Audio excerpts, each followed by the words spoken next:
Good morning, ladies and gentlemen. I'm meadsy69. Welcome back to a new video and a new tank, the Pancake tank. Yes, a tank that looks like it's just been squashed. The LT-432. Yes, this is a tier 8 light tank, a Russian light tank, and in my opinion, it is not the greatest of tanks. It's to come in crates.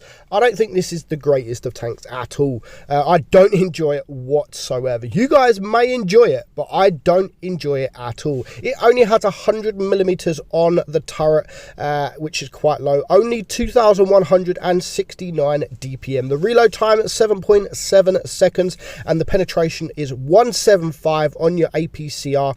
Actually, it's 175 on your AP, where 235 on your APCR and 50 on your HE. Ignore the loadout, the AP, because Wargaming have just messed it around. They've got it muddled up. Hopefully by the time it is released, it's all back to normal. Aim time 3.4 and 0.362 on the dispersion, and it only has 5 degrees of gun depression, and it does go 72 kilometers an hour. But in my opinion, the best thing, the very best thing about this tank is that it goes 30 kilometers an hour in reverse, and sometimes that can actually get you out of some sticky situations, and I have got myself out of a few sticky situations just by going in reverse. And up against some tier 8s or tier 8 heavies or TDs or slow tanks, you can actually go faster in reverse than they can go forward. So yeah, the 30 kilometers an hour is pretty nice indeed. But the gun depression absolutely sucks. I mean, 5 degrees. If this had like 7 degrees of gun depression, I think this would absolutely be a fantastic tank. But as it is, with only 5 degrees of gun depression, I really don't enjoy playing this tank. I do struggle. You struggle to bounce. I mean, this game we're going to bounce a few, but that's just because we're up against not so good players. So other than that, I mean, other than the gun depression, I think it does feel quite nice. It does feel, the gun feels okay. The alpha, I do get a lot of high rolls, especially using HE.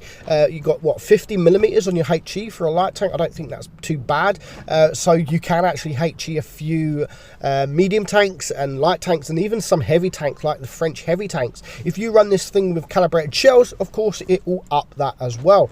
I would probably recommend running this with calibrated shells, to be honest. But the only thing with that is that you're dropping the DPM even more. The DPM is not the greatest at all, so using the calibrated shells, you are dropping the DPM a little bit more, and it's not good for a light tank. You need that DPM. So yeah, for crates, definitely not worth it. I would definitely I won't be recommending to try and get in this tank through the crates. When it comes to sale, I think eventually, you know, 8k gold is probably the most I would pay for this tank. It isn't the greatest of tanks, and again, this is my own opinion. You guys, once you get the tank, you may have a different opinion. You might like the tank. It is, other than the gun depression, it is okay. And if it had that gun depression, the more gun depression, I would actually be saying, do you know what, this tank is very good. Definitely still not worth the crates, because I'm never going to recommend a tank that are in crates, especially when they are tier 8. Now, I have us CCs have actually a meeting with Wargaming in the next couple of weeks, and I will bring up the fact that, can't you just bring in some new tanks that are not in crates? Like, we're not asking for it all the time, but at the moment, it just seems to be every single new tank at tier 8 above is crates. Fair enough, tier 10, crates, yeah, okay. But tier 8, at least, you know, sell some of them. At least sell some of them straight up. But for some reason, Wargaming will not do that. I think one of the last tier 8s that Wargaming sold that wasn't in crates was the LT-432. And that tank's amazing. That tank's a very good tank. So hopefully, you know, one day in the future, Wargaming will start selling tanks again without them being in crates. So if you do get the tank, let me know what you think of the tank. You know, it is like a squashed 140, as Fizzy told me yesterday. It was basically, it's a squashed 140, and as you can see, they're reversing. I mean, it's so good. The reversing is so good in this thing, and I know it's a light tank, but you're going to get yourself into some situations where you do need to reverse. Now, going forward, it goes 70 kilometers per hour. It does actually feel kind of sluggish. It doesn't feel like it goes 70 kilometers per hour. Now, if I get the tank, would I play it? Definitely not. This isn't a tank that I would a go-to tank in tier 8. Definitely not. I know you have the lightweight, the T-54 lightweight, and in respect, this is kind of similar to the lightweight. I mean, the lightweight is becoming irrelevant. There's a few other medium light tanks in tier 8 that people would rather just go to. The FV301, for example, the new one of the new light tanks. That's a great tank. Of course, you have the T-49 as well. So yeah, this isn't the best of light tanks in tier 8, but you can still perform well in it. It's a tough ask. It's a tough tank to play. I'm not going to lie. It is a very tough tank to play, and it's a tough tank to get some bounces with. The turret is actually very small because it's kind of squashed. It is if you're moving about, it is kind of a difficult pen. If you're it only has 100 millimeters of armor, but because it's so small, if you are moving about, it does become a difficult pen. So we're just going to watch the rest of this game now. I got the hell out of there. I needed to get out of there. There was no one really supporting me. There was there was another medium loss with us, but we needed to get out of there. We got the kill.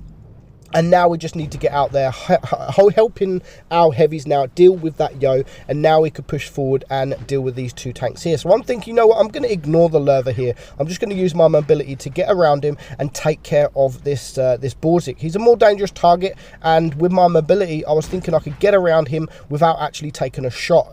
But you know, I do take a shot from the yo, and from the Borzik, and I do actually take a shot from that Lerva, who was actually looking at me. I mean, I'm not going to complain. I was the lower hit point tank. I was the easy pen, so he does go for me. But we do manage to take out the Borzik, and we do manage to get a shot into that Lerva there. So we're now on 2.2k damage. I'm on 3 kills. Now, trying to get this footage, it took me a while. It took me quite a while to get this footage, most of the day actually, to get the footage, because most of the games I had was very, very poor. I was struggling to perform in the tank. I was struggling to do damage in the tank, and I would just get obliterated. Everyone would shoot, kill me, penetrate me. I wouldn't bounce anything. The teams are not the best at the moment, and I really did struggle trying to get this footage. So I'm glad it's over with, and because of that, I mean, when I tested the tank, I thought the tank was actually okay. I didn't have too many battles during the test, and a few other testers have actually said that the tank was actually okay during test. Now, I'm not sure if they've nerfed it. I'm not sure how they've nerfed it. I haven't really looked into detail about that, but all I know is it isn't the best of tanks, and it definitely isn't worth being in crates. So if you do get the crate, if you do get the crates and you do get lucky and get the tank, then okay, you're getting an okay tank, but that is about it. It does struggle. Try and not get it on the ridge lines, because if you're on the ridge lines, you don't have the gun depression to get over. I would suggest going sort of second support line with your mediums. Let them go first, and you sort of sit behind them, because again, your DPM isn't the greatest as well. So I hope you guys enjoyed the video. I'm meadsy69, and I will catch you all soon. Bye bye.